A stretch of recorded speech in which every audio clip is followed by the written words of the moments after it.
Hello, and welcome back to the Blueprint Roundtable. I'm joined by my business partners, Chrissy and Emily. This week's question, how do you run an effective role play in sales hiring? And Emily, I'll kick it to you first. Yeah. So first thing is you have to make sure that you're setting the stage with the right expectations. So especially for, your more junior roles that you would be assessing this type of model in, I would say making sure that they have the information ahead of time. And also level setting internal interviewer expectations. There is not a single salesperson alive that has never not bombed a cold call. So keeping that in mind, that even the most incredible salespeople out there have had an off day. And so it's really assessing for very specific things. And even if they do bomb, how they recover from that is an indicator that they would be really solid for the role. So I think not necessarily taking all of the responses at face value, but assessing for things like how coachable were they to feedback after the role play?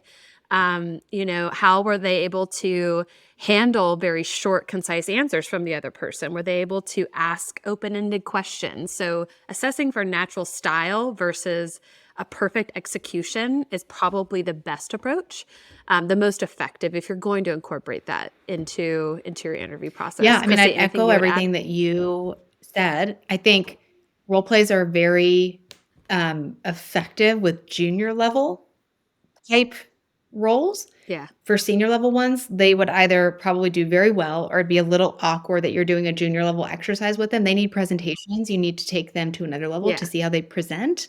But for junior level ones, I mean, you really need to understand, like you said, what are the skills that you were looking for and what is considered coachable and what's not, right? Like Yeah. when people say, I want them to be confident.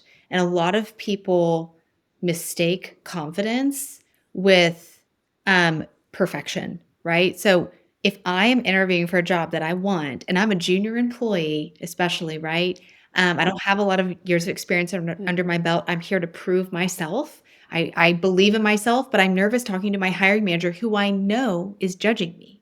Very different than when I make a cold call to someone that Yeah. doesn't know me, doesn't see my face, and is not going to be able to judge me to some extent, right? And so, and I also get better and better with my message, right? I like get that down and practice. So I think expecting people to be perfect or not show nervousness are the wrong skills, or how they perform, the wrong type of performance measurements to look at, right?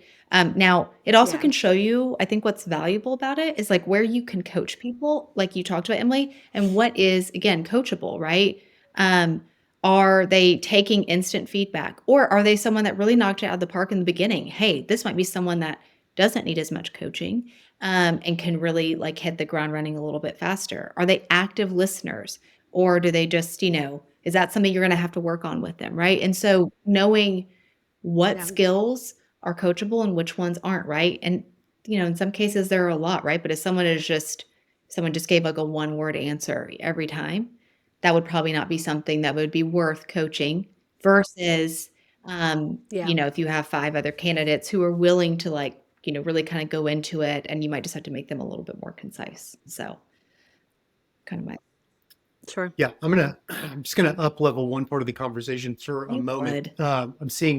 I know we're all seeing quite a few for CSM roles, right, in the SaaS space. For CSM AM roles, we're seeing quite a few, call it what it is, but ultimately a mock QBR, right? In a mock QBR is a role play because you are reading out the QBR to the hiring managers on the other side of the table. And if anybody's listening here and you're doing that, or if you're going into that from an interviewee perspective, something that we're seeing is frequently missed. And Emily, this is tied back to you talking about setting the table, setting the stage. In a lot of these mock QBRs, the hiring managers aren't providing the titles or personas that they're trying to play, right? Yeah. That's a good So point. if you're trying to prepare for that and you're selling financial software, you'll assume you're probably talking to somebody with a financial persona. But if you go in and you're assuming that, and the hiring manager is sitting across the table and they are playing themselves, then there could be a gap there. So if you're a hiring manager, make sure you clearly do a couple things. You give relevant data, maybe give some background for the QBR outside of just here's 4 or 5 slides, put together some stuff, give them data to represent a Yes. real client, Yeah. maybe a real client recently that was positive or negative interaction, right? And see what they pull from the data, see what they're able to kind of put into the QBR based on the feedback, the scenario that you are teeing up as a hiring manager. And if you're the hiring manager, tell them if you're going to play yourself, Matt Lures, the hiring manager, or Matt Lures, the CFO of this Fortune 500 company that you're reading this QBR out to.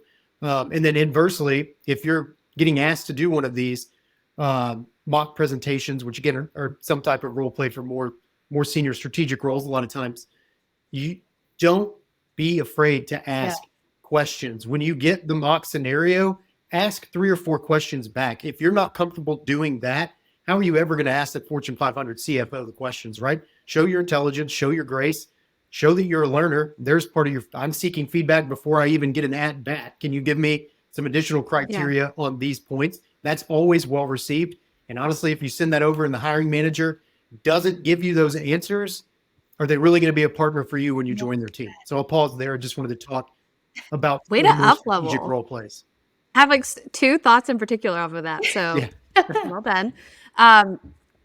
On the last point, I would agree with that. I think it's also a strategy from a candidate's point of view to have more touch points and FaceTime with the company. So you stand out. You're going to be on their mind. Even if you might even know the answer to it, just say, hey, here's the way that I'm interpreting this.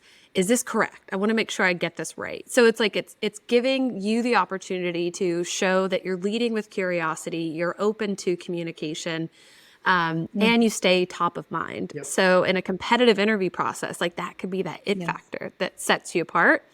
The other piece is I think sometimes employers are hesitant to have too much information, especially if it's like a senior position, because they want to see what the person brings to the table. But even Oscar-nominated actors are going to have a script to follow, and they interpret that based off of their skill and talent. So I think it's like maybe a weird, comparison, but like it made me think like even people that are professionals in their chosen field have instructions that they can then interpret and make magic happen from. But without that, you don't know what you're going to get. And that's not how companies ran. There's standard processes in place, even in early series, to be able to replicate and scale success. So, wow, that really got me thinking on that. Thanks for the share, And Matt. You're welcome. the one thing I'll say, which might seem obvious, but I have seen it's not always, even though it's on the lower side of this happens, just because a company says, present it however you want, you absolutely should put a deck together. And like 100%. there was one time where we had someone show up and they just talked. This is not the moment that's not the type of creativity that they're looking for. They want to see how you put a deck together and how you present that to your customers. And by the way, one other thing, try to match their website colors. That is something, it doesn't have to be exactly the hex number or whatever. That will stand out, like attention to detail. And there's sometimes they'll put in there, like, we're not looking for you to make the most beautiful PowerPoint, but show the show me, you know me branding, right? That'll stand out, show the detail. And then like you all just said, ask questions. There are so many times that our hiring managers are hungry for them to come to them, right? Don't just ask a question to ask a question, because then you actually could hurt yourself. I've been like, why? Like if you're like, can you tell me if you think that QBR stands for this? Like someone would be like, do they not know what a QBR is? Like, so don't ask questions just to ask questions, but start getting into that exercise quickly so you can figure out what questions you genuinely have, because you have a short period of time to do a QBR that probably would be something in a real world scenario that you would do, in an hour. And hiring managers, I always think it's great if you have them do a QBR based on a company they've already worked for, because it should give them a level of comfortability to show you what they're capable of, and how they inform and educate you. I've really thought that was very powerful with other clients of ours that have done that versus made up random scenario about their company, because they're not experts about their company yet. So. Yeah, I would agree with that. Exactly. Well, thank you both for your thoughts. I know we're at time here. This was very productive. I learned some things. Emily, I think you got a LinkedIn post out of this. And Christy, we got to see your beautiful smile quite a few times. You're welcome. All in all, great conversation.